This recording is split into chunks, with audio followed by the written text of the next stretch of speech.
Atos dos Apóstolos. Atos dos Apóstolos. Tem sido o livro que estamos procurando conhecer melhor. Ver como aquela igreja, a nossa igreja, a igreja primitiva, como essa igreja foi se formando e foi se amoldando ao propósito de Deus.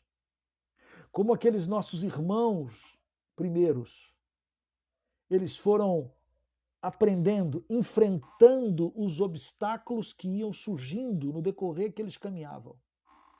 Como é que eles iam enfrentando as perseguições, ou melhor, os ataques, as barreiras. Elas podem ser barreiras externas, isto é, de fora para dentro, mas às vezes essas barreiras também elas são de dentro para fora. E como é que esses nossos irmãos enfrentaram cada um desses obstáculos? Como é que eles superaram, se é que o superaram? Nós já observamos que desde o capítulo 2, quando é o derramar do Espírito Santo, que é o ato inaugural da sua igreja, Jesus disse para os seus discípulos, seus apóstolos, olha, ficai em Jerusalém, até que do alto sejais revestidos com poder. Vocês fiquem em Jerusalém, até que do alto você seja revestido. Então, não saia, não faça nada. Fica lá, esperando o derramar do Espírito.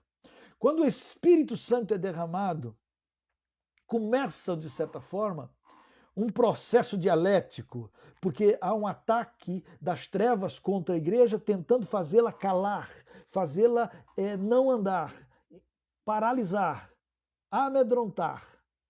E, ao mesmo tempo, cada ataque desse, quando a igreja enfrenta os seus problemas e os seus obstáculos, os seus medos, as suas fobias, a igreja tem um tempo de graça e glória.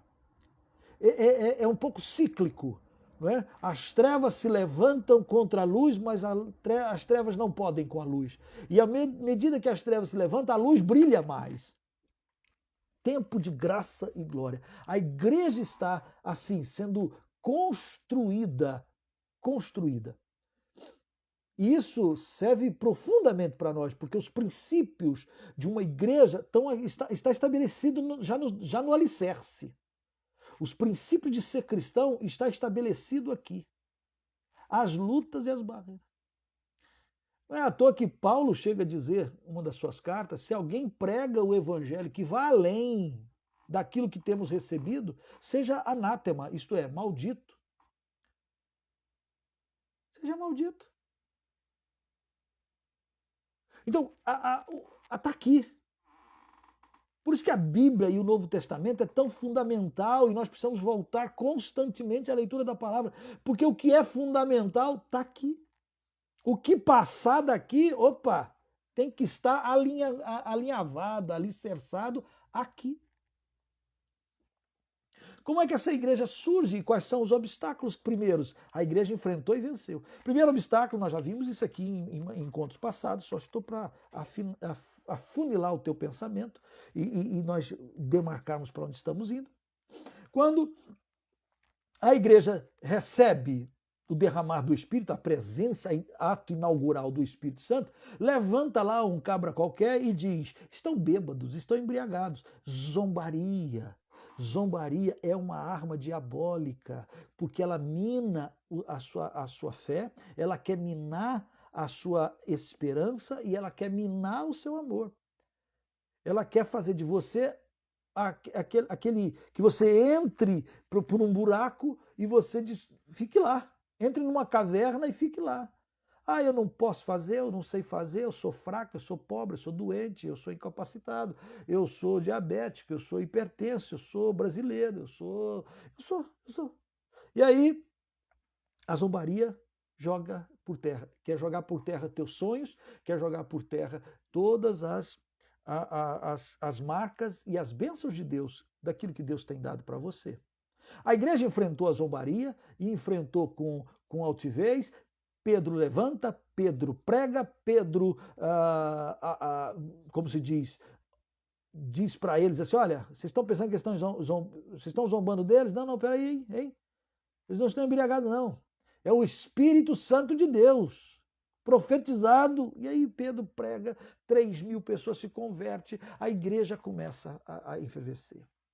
A igreja vive. Atos vai narrar, ou melhor, Lucas vai narrar esses acontecimentos, marcantes, esses atos, né, esses feitos, que foram, de certa forma, amalgamando o ser igreja. A igreja, na sua essência, ela é uma igreja que proclama. É uma igreja que prega. E quando eu falo igreja, você precisa também se particularizar. Porque você é membro da igreja. Eu sou membro da igreja. Ora, a igreja é assim porque o membro é. Ou o membro é porque a igreja é. Quer dizer, nós somos partes, não é? Então, quando eu falo de igreja, você pode particularizar para você. Então, a igreja ela é proclamadora. Ah, eu sou crente em Jesus. Você, antes de mais nada, precisa ser proclamador. Qual é a proposta das trevas? É que você não proclame, que você não dê testemunho, que você não pregue, que você não viva, que você não espalhe as boas novas de salvação. A ordem máxima de Jesus, ou melhor, a ordem última de Jesus, a mais importante de todas. Esse evangelho não é para você ficar só para você. Ide por todo mundo e pregai o evangelho a toda criatura. Né? Anunciar o evangelho. Venceram. Passa-se tempos, não sei quanto tempo, Pedro e João estão indo para o templo, como era costume deles, templo lá de Salomão, né? O templo de Jerusalém. Eles iam para lá para pregar, para conversar, é o templo. Né? Não pense numa igreja como nós temos hoje, atual. Eles iam para o templo. E ao indo para lá, encontraram um aleijado, um paralítico. E aí o cara pede uma esmola e eles, nós não temos ouro nem prata. É a barreira de dizer, você só faz quando tem recurso ou você faz porque tem Jesus? Você faz porque tem recurso ou você faz porque tem Jesus? Pedro e João diz, não tem ouro nem prata. Não temos. Mas eu tenho uma coisa. O que é que eu tenho? Em nome de Jesus, levanta e anda. Em nome de Jesus, sai dessa depressão. Em nome de Jesus, olha para o alto. Em nome de Jesus, pare de olhar só para os problemas. Em nome de Jesus, pare de olhar só para a escassez. Em nome de Jesus, pare de olhar só para a Covid. Em nome de Jesus, pare de olhar só para entendeu? Só para a terra. Olha para o alto. Pensai nas coisas lá do alto. Buscai as coisas lá do alto. Porque é lá. É de lá que vem toda a boa dádiva e todo dom perfeito, vem do Pai das luzes. Então, é realizar quando não se tem as condições, mas tem aquilo que é fundamental. A igreja vence. O paralítico sai pulando no templo. E aí, festa. O número de pessoas convertidas passa para 5.000 homens, fora mulheres. E aí, o Pedro e João são levados para serem ameaçados. Opa, da zombaria, aí vem uma ameaça. Não falem desse nome. E a resposta deles é, julgai se é justo, obedecer a vós outros do que a Deus. Antes nós vamos obedecer a Deus. Então tem uma ameaça só. E eles dizem, nós temos um compromisso com o Senhor.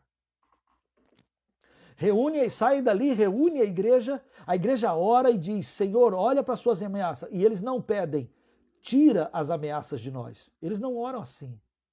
Tira os problemas que nós estamos enfrentando. Não, eles não oram assim. Eles oram para que o Senhor tome para si. Né? A oração é, Senhor, olha para eles. Mas essa obra não é nossa, essa obra é do Senhor. Foi o Senhor que fez. E é o Senhor que está nos mandando. Então, Senhor, enfrentaram. E assim vai. E aí, eu não quero ficar repetindo o que já falamos lá atrás.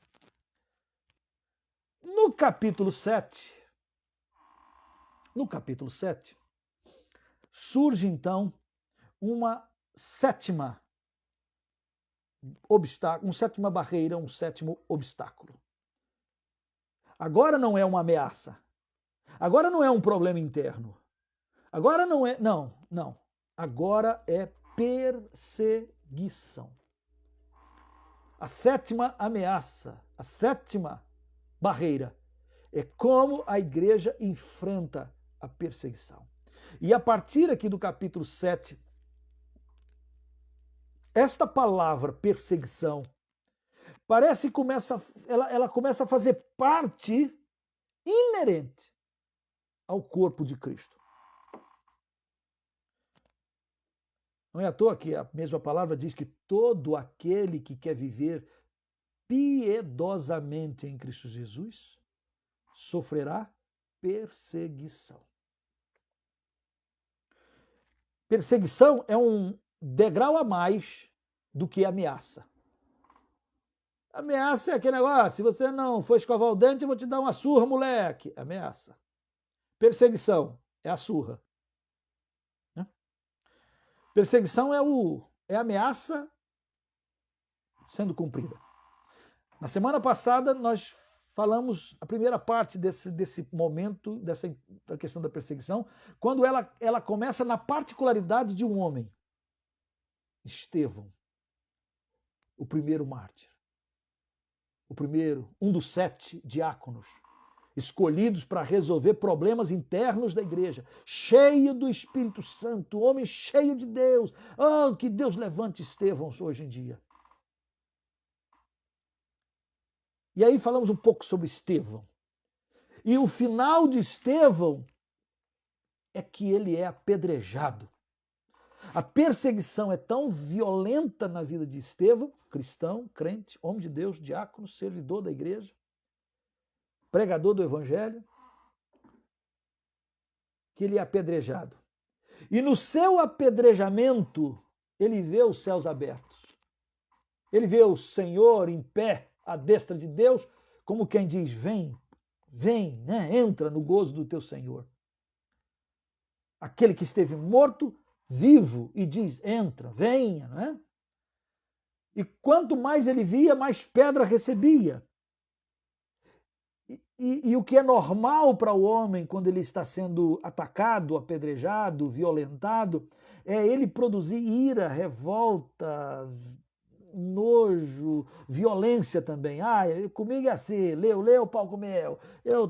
Se me deu, eu também respondo. Quer dizer, o que produz quando a gente é atacado, ferido, é também aquele primeiro desejo de vingar. Mas em Estevão, não. Estevão termina, Pai, perdoa-lhes, porque eles não sabem o que fazem. No capítulo 8, que é o texto desta noite,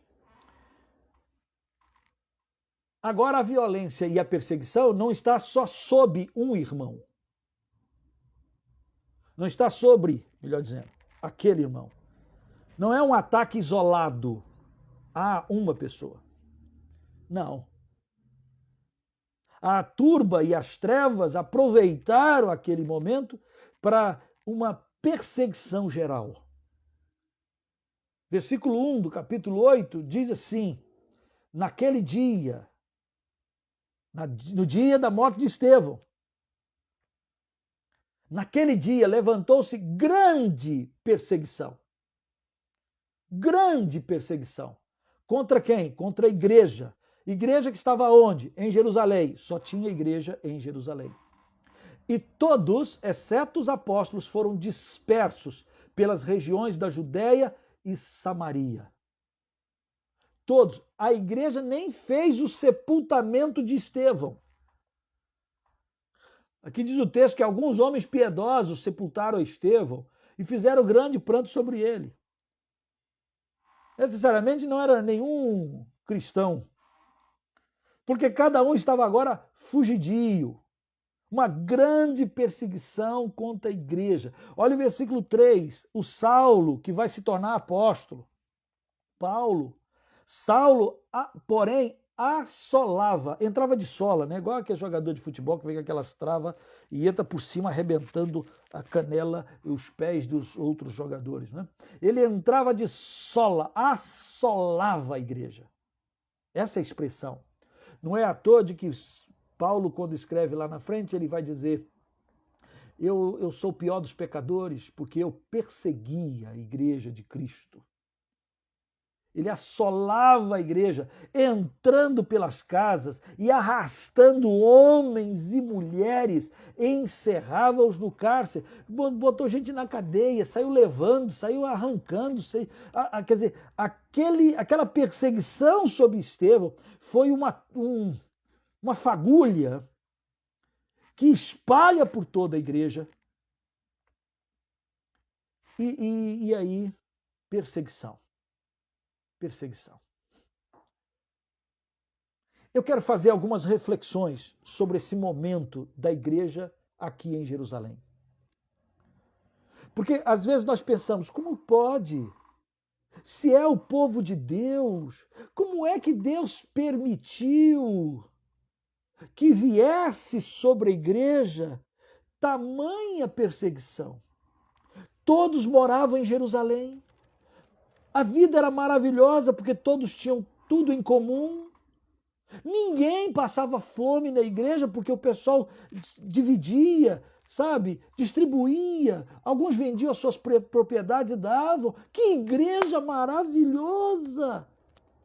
Uma igreja que tinha sinais, prodígios, maravilhas. Uma igreja em que Pedro ia caminhando para o templo à sombra.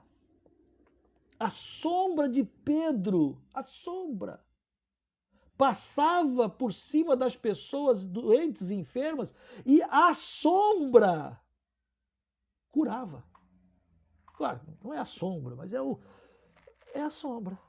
Pedro não saía orando, Pedro não saía impondo as mãos, Pedro passava indo para o templo. E ao passar indo pelo templo, o sol batia aqui, a sombra dele batia lá e a sombra passava. A Bíblia fala que todos eram curados, todos. Que igreja maravilhosa! Quem ia querer sair de uma igreja dessa? Ah, o cara está com Covid, vai lá que a sombra de Pedro vai passar. O cara está com diabetes, vai lá que a sombra de Pedro vai passar. O cara estava endemoniado, vai lá que a sombra de Pedro vai passar. O cara estava com qualquer medo, qualquer agonia, a sombra. Não tinha fila no INSS, não tinha nada. Quem deixaria uma igreja tão maravilhosa quanto esta? Quem?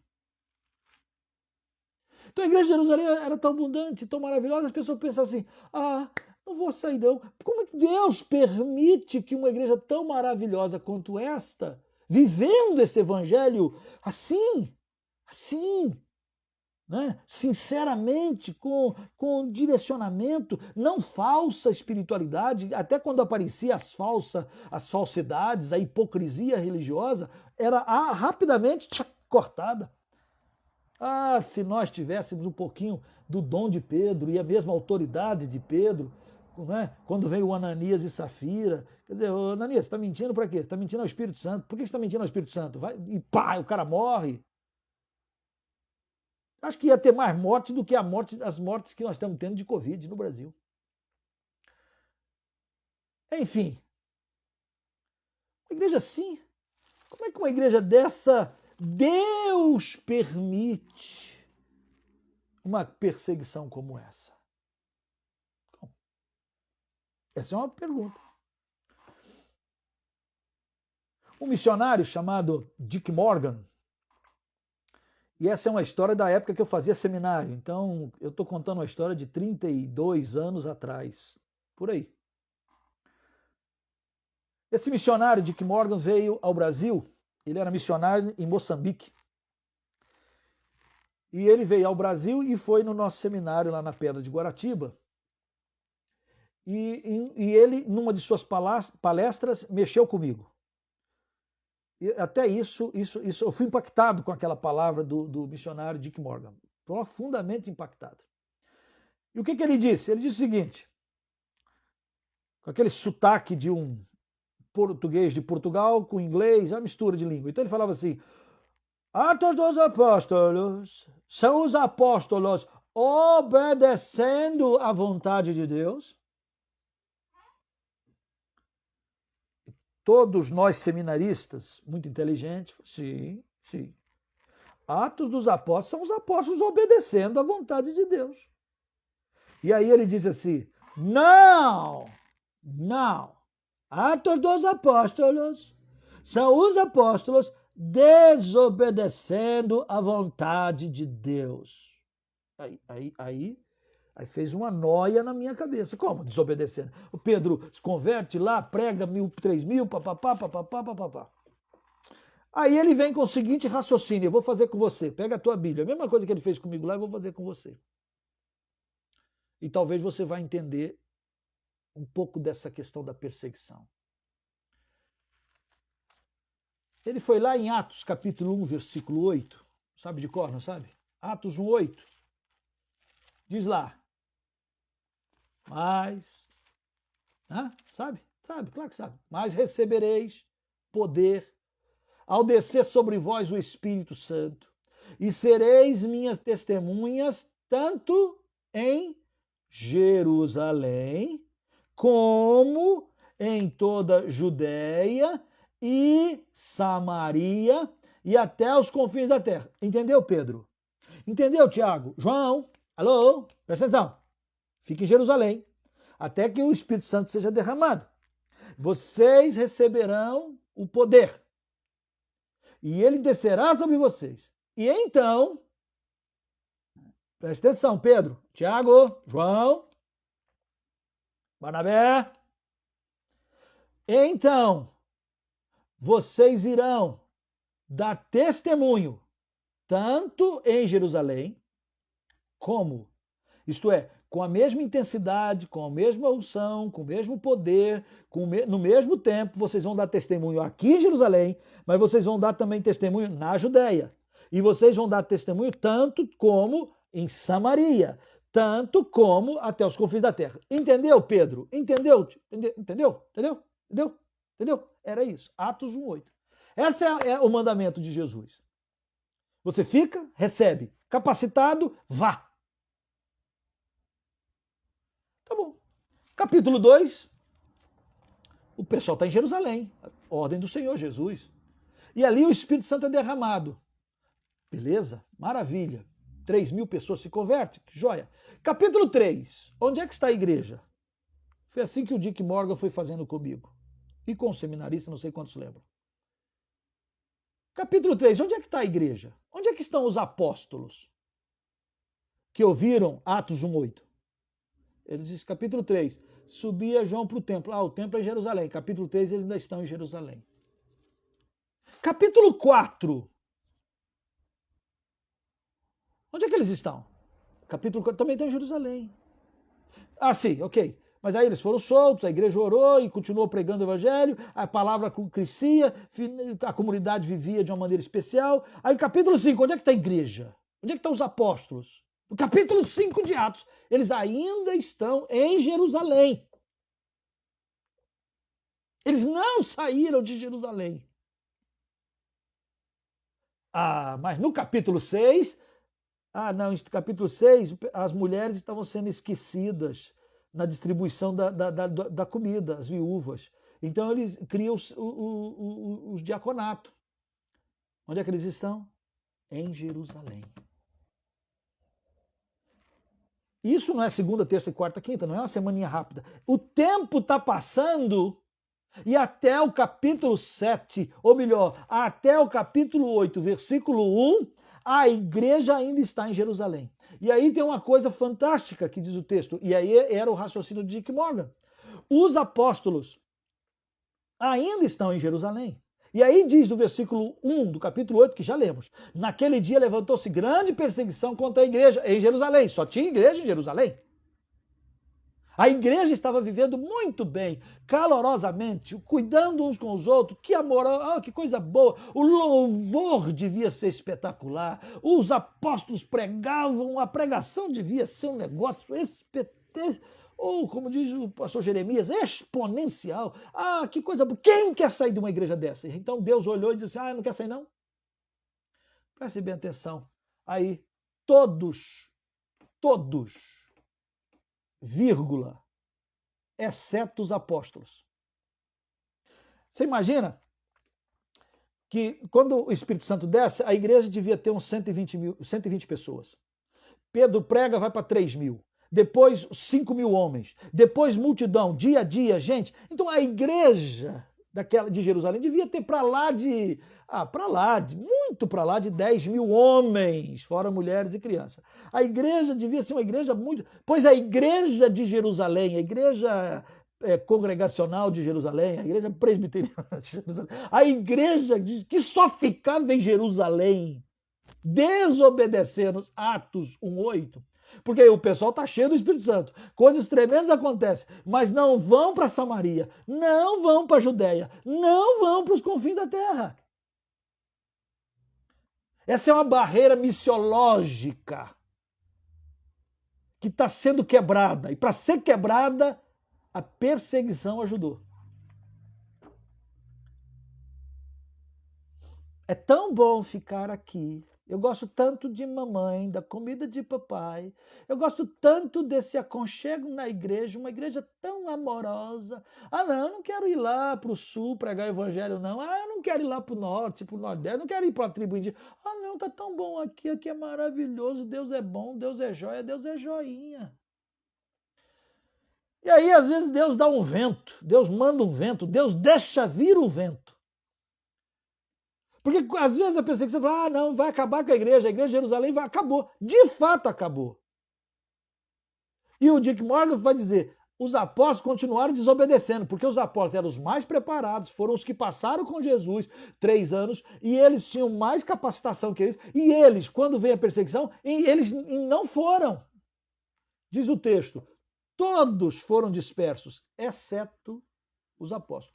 Os apóstolos resolveram fazer de Jerusalém um lugar de resistência.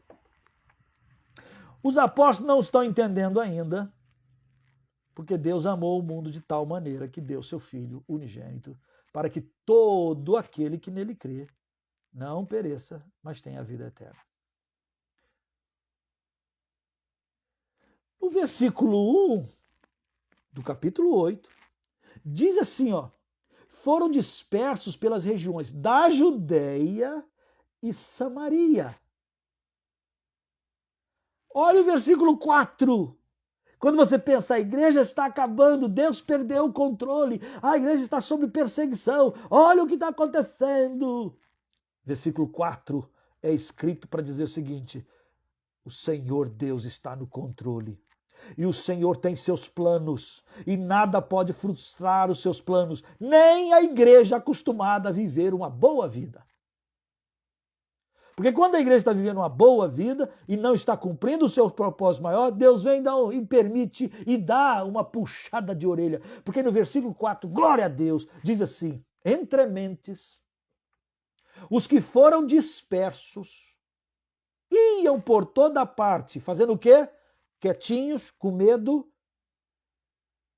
amordaçados, aterrorizados, com vergonha, envergonha do evangelho, envergonha da cruz, ou envergonha de Jesus? Não!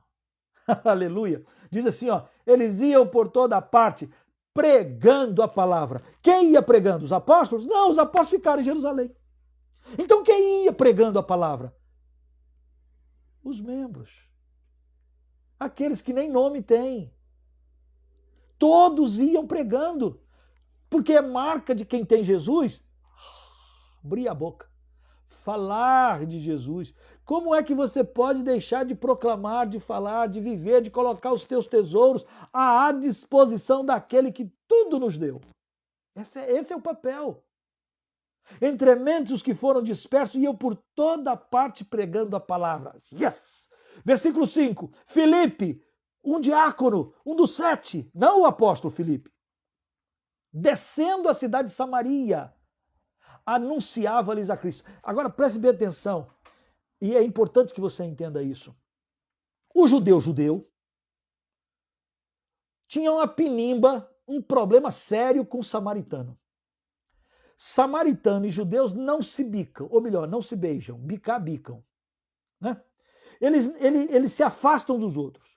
Os samaritanos surgiram da mistura racial entre as 10 tribos do norte com povos da Assíria. Houve uma miscigenação. E eles formaram esse grupo de povo chamado samaritano. Mistura de judeu, mistura de povo de Israel com povos de outras nações. E houve uma mistura de tudo, de tudo. E no decorrer dos séculos, os samaritanos e os judeus foram se bicando e foram se brigando e foram cada vez mais se separando. Quando Jesus tem que passar por Sicar e encontra com aquela mulher ao meio-dia, uma mulher problemática de vida, uma mulher que já tinha tido 5 maridos e o que tinha não era dela, agora está vivendo em adultério. Uma mulher que não se ajustava, mas era uma mulher temente, porque sabia que haveria de vir o Messias, que esperava. E é Jesus que vai ao encontro dessa mulher. Ele diz, tinha que passar por Samaria. Ok. E ali pessoas se encontram com Jesus e creem em Jesus. Mas quando Jesus morre e ressuscita, os apóstolos ficam em Jerusalém. Os apóstolos não se lembraram. Filipe, ao ser escorraçado, perseguido em Jerusalém, não. Filipe começa a entender o evangelho. Filipe começa a dizer, o evangelho não é só para mim, não. O evangelho não é só para nós, não. Jesus falou para o samaritano, eu também vou lá. E diz o texto, entre os que foram dispersos e eu por toda parte pregando o evangelho, a palavra, Filipe, descendo a cidade de Samaria, anunciava-lhes a palavra, o verbo Cristo. As multidões atendiam unânimes às coisas que Filipe falava. Provavelmente já é fruto da pré-evangelização lá de Jesus, né? Pessoas se converteram, muitas pessoas. E o Filipe, que era um diácono, não um apóstolo, operava sinais e maravilhas. E expulsava demônio, versículo 7. Pois os espíritos imundos de muitos possessos saíam gritando em alta voz. E muitos paralíticos e coxos foram curados. E houve grande alegria naquela cidade. Fica imaginando a situação. Em Jerusalém, o povo de Jerusalém, provocado por Saulo, de certa forma, por aqueles que eram contra a igreja, contra a pregação do evangelho, assolando, eles estavam irados, eles expulsam os crentes vão pregando. Ah, pastor, estou sendo perseguido. O que você vai fazer porque você está sendo perseguido? Você vai deixar de pregar ou você vai continuar pregando? Estou passando uns apertos. Ok, mas você vai continuar com Jesus ou vai deixar Jesus de lado?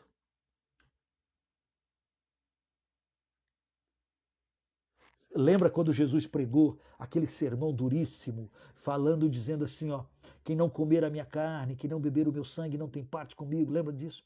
Lembra que aí muitos começaram a se afastar.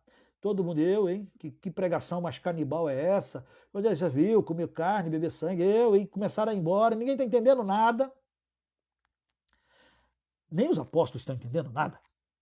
E aí Jesus vira para os apóstolos e diz assim, vocês também não querem ir embora?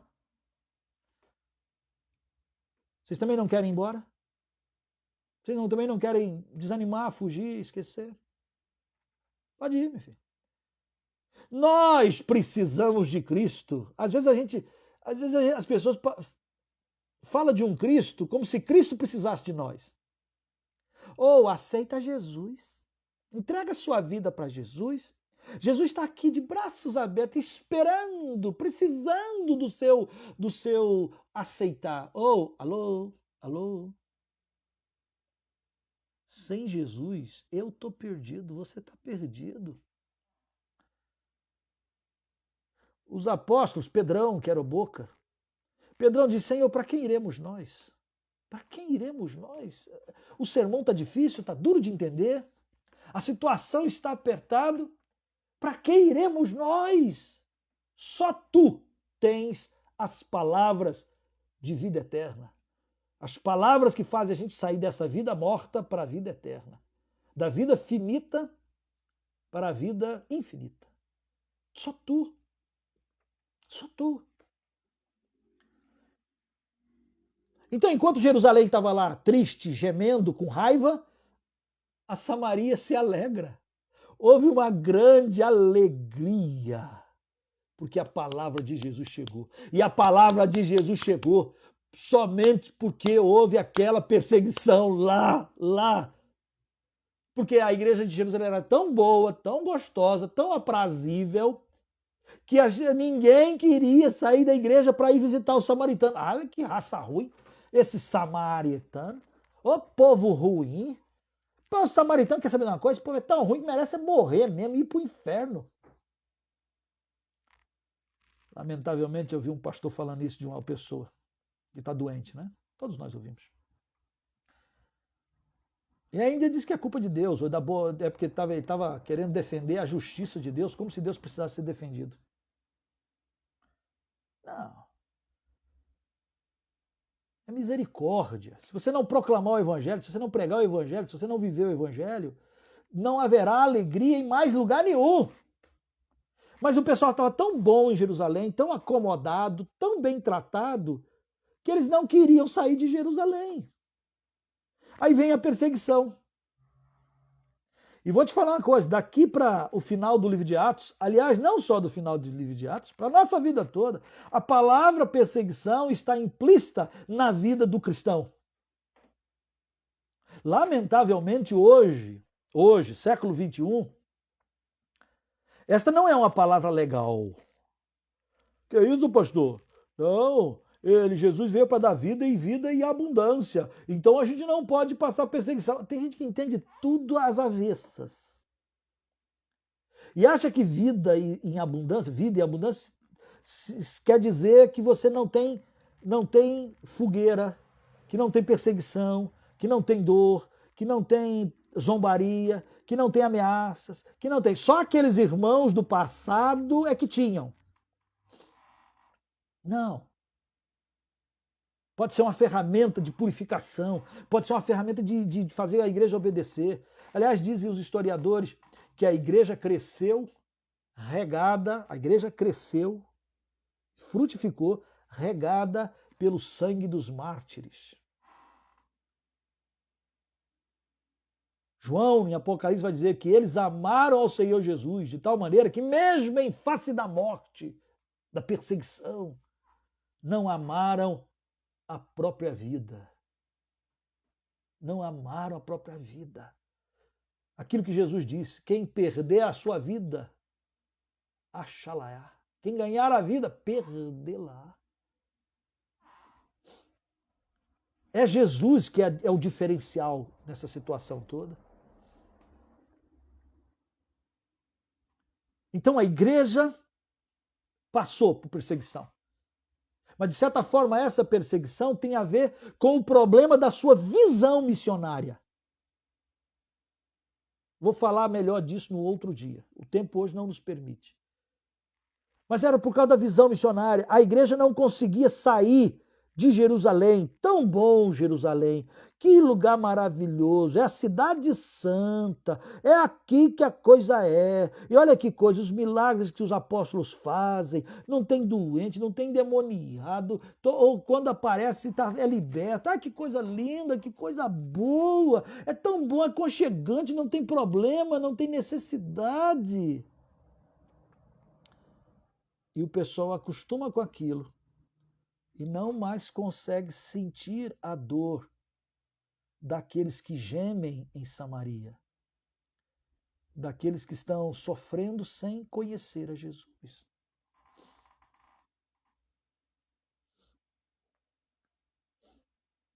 Aqui também brota uma outra coisa que a gente tem que dar glória.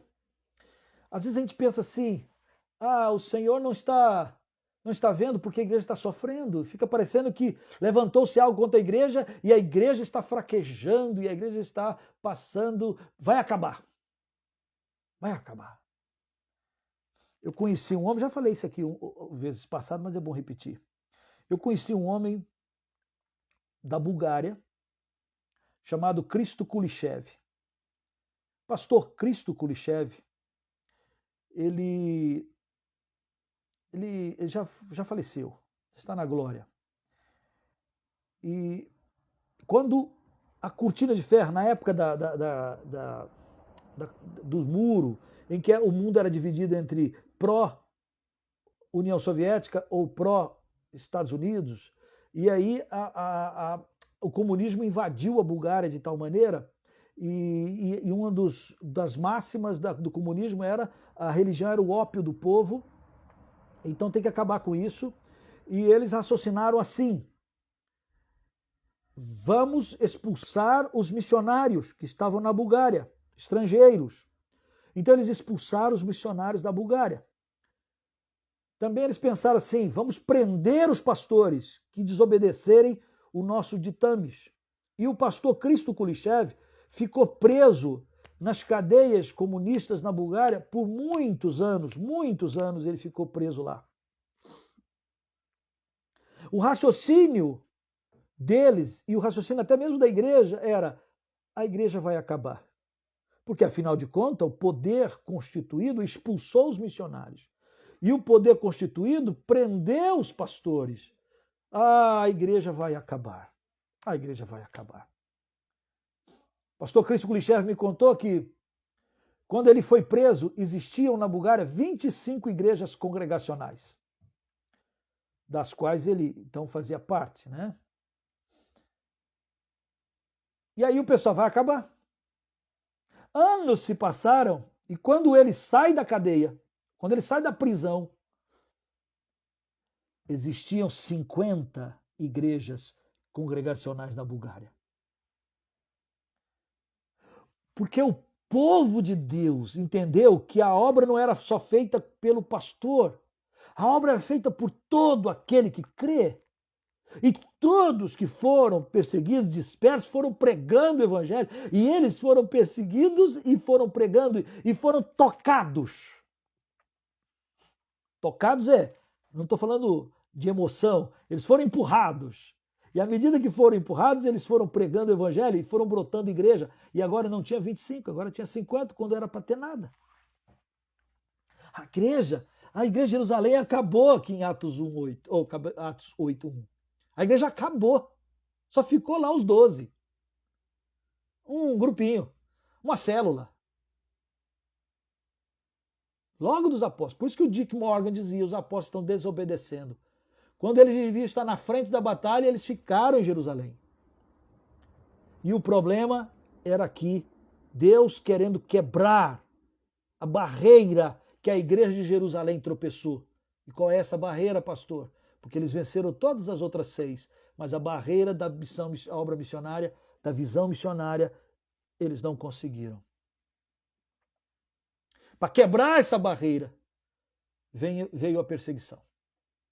Quando a igreja pensa, acabou, não, o evangelho está se cumprindo, está se espalhando por toda a terra. Chegou a Judeia, agora chegou a Samaria, e vai chegando, e vai transformando vidas. Então, meus amados, nem sempre a perseguição é ruim. Porque na perseguição, quem é crente é crente. Aqueles crente frufru, mimimi, quando a coisa aperta, pula fora. Quando a coisa aperta, pula fora. Porque eu estou passando umas tribulações. Aí se afasta da igreja, de Jesus. Onde já se viu Deus permitir uma coisa dessa? Aí foi da igreja.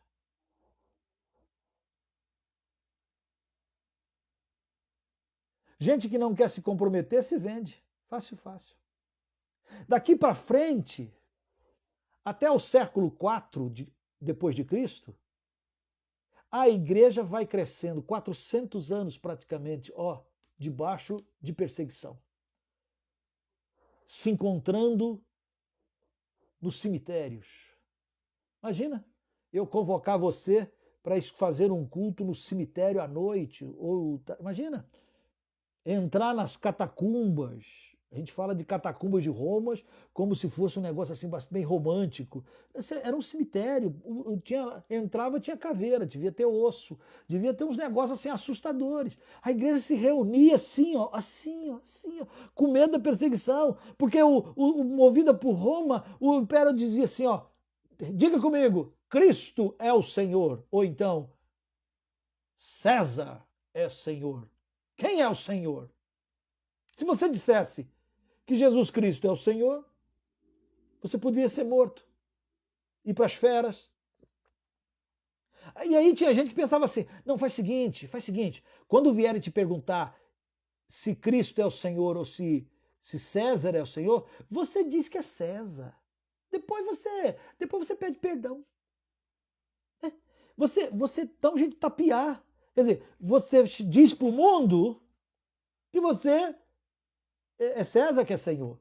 Mas depois você pede perdão e diz, Jesus Cristo me perdoa, é Senhor que é Senhor. Oh, alô? Eu me lembro de uma vez que eu estava numa igreja e chegou uma jovem abençoada e disse assim, pastor, eu quero me batizar. Eu falei, que bom. Aí ela falou assim, mas mamãe não pode saber. Eu peguei e falei, minha filha, estranho, porque o batismo é um sinal visível, coletivo, para que todos saibam. Como é que você quer ser batizado, mas sua mãe não pode saber? Eu não posso te batizar, filha. E aí ela ficou triste naquele momento, não posso te batizar, porque o batismo é testemunha. Ora, se você não pode dizer para sua mãe que você tem Jesus, não. Volte lá, converse com sua mãe, diga que você ama Jesus, conte o que Jesus fez por você e pede para ela que porque você quer confirmar a sua fé, quer batizar. Mas agora eu não vou fazer teu batismo. Então ela ficou um pouco triste, mas você sabe de uma coisa? Ela foi para casa, conversou com a mãe, passou um tempo, ela chegou para mim e disse: eu já conversei com minha mãe, eu expliquei para ela e minha mãe concorda. Mamãe deixou, ela sabe que eu sou crente. Ah, que bom, olha, já começou a dar testemunho. Eu sou de Jesus, você é de Jesus, você não pode ficar tentando servir a dois senhores. Mas pastor, isso pode trazer perseguição? Oh, sempre trouxe. Sempre trouxe. Mas isso é ruim, porque parece que Deus perdeu o controle. Não! Deus está no controle da sua vida. Todas as coisas cooperam para o bem daqueles que amam a Deus. Até mesmo perseguições. Até mesmo perseguição. Estevão morreu. Saulo assolava a igreja. Os apóstolos se fecham. Ficam na resistência, escondidos.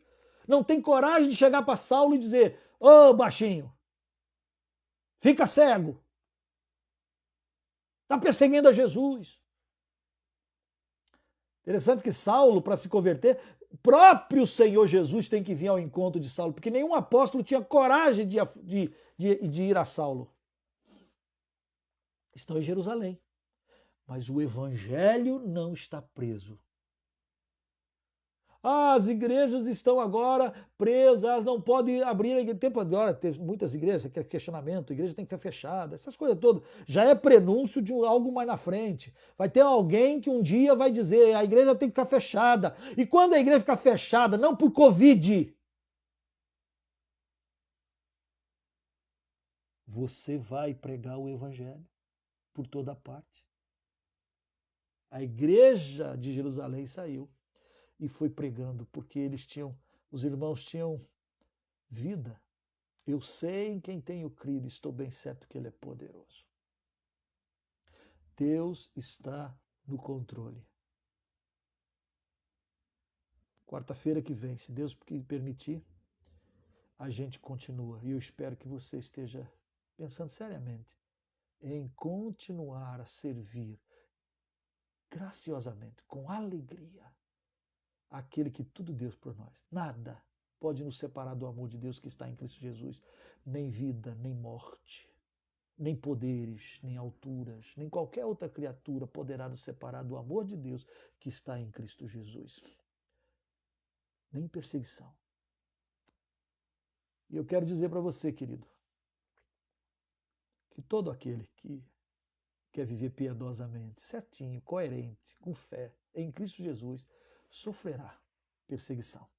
Então, se você está passando por perseguição, por momentos angustiosos, por gente que te acusa, de repente até no teu emprego, no teu trabalho, até mesmo na sua casa, às vezes tua esposa, às vezes teu marido. Que papo é esse de crente agora? Virou Bíblia? Virou maluco? Ou eu ou Jesus, ou eu ou a igreja. Talvez. Todo o que quer viver piedosamente em Cristo sofrerá perseguição. E talvez as maiores perseguições que a gente tem que enfrentar é o nosso eu mesmo. As minhas vontades, os meus prazeres, os meus desejos, os meus achômetros. E eu tenho que levar tudo isso cativo e deixar lá ao pé da cruz. Que Deus te abençoe, que Deus te fortaleça. Que mesmo se e quando vierem perseguições, você diga, eu sei em quem tenho crido e estou bem certo que Ele é poderoso. Nada nem ninguém pode te separar do amor de Deus que está em Cristo Jesus. Os nossos irmãos do passado viram a mão de Deus operar. Está chegando a nossa vez. Que Deus te fortaleça, que Deus te abençoe. E que você, como Filipe, pense nas Samarias. Pense naqueles lugares que você deveria ir. Ou você deveria ajudar alguém a ir. Para você clamar pelas almas perdidas. Para buscar e salvar o que se havia perdido. Porque esse é o papel primordial dos discípulos de Cristo. Meu e seu. Vamos orar? Pai Santo, ó Deus, tem tantos irmãos nossos hoje que estão passando momentos de perseguição por causa do Evangelho. Diz a tua palavra que eles são bem-aventurados. Mas também, Senhor, temos de dizer, porque não temos perseguição, graças ao Senhor, o tempo de paz é muito bom, porém, num tempo parece que de paz, parece que o povo fica meio relaxado, meio indolente, vivendo um evangelho assim muito sem compromisso. Senhor, visita a tua igreja aqui no Brasil, visita a tua igreja, Senhor, visita-nos e aviva a tua obra. Eu não sei como aqueles que estão agora nos ouvindo estão enfrentando as lutas e tribulações e barreiras e obstáculos. Mas, Pai, dá que a gente seja como esses nossos irmãos do passado. Que nem a perseguição tira de nós a alegria de sair proclamando o Evangelho. Que o Senhor é o Deus de toda graça, de toda bondade, de toda vitória. Que o Senhor está no controle de todas as coisas. Assim creio. E eu te peço a Deus que o teu divino Espírito inunde a nossa alma com a certeza de que todas as coisas estão debaixo do teu controle. Firma, ó Deus, as nossas mãos frouxas e os nossos joelhos vacilantes e levanta uma geração que só tenha temor diante do Senhor. Que nada nem ninguém arranque o desejo de estar diante da tua face, em santidade de vida. Guarda-nos de todo mal, sustenta-nos, abençoa, responde às orações de cada um agora, para a honra e glória do teu santo nome, em nome de Jesus. Amém. Amém. Amém. Oh, que bom que você ficou até agora, que você está aqui conosco e que o Senhor Jesus te levante. Barreiras e obstáculos, elas estarão vindo, virão sempre. A questão é, eu e você fomos salvos, libertos, somos habitação do Espírito, e o Espírito não é espírito de covardia, é de poder, de amor e de moderação. Então levanta a tua cabeça e anda. Levanta a tua cabeça e marcha. Levanta a tua cabeça e abre a tua boca. Deus vai encher, vai proclamar.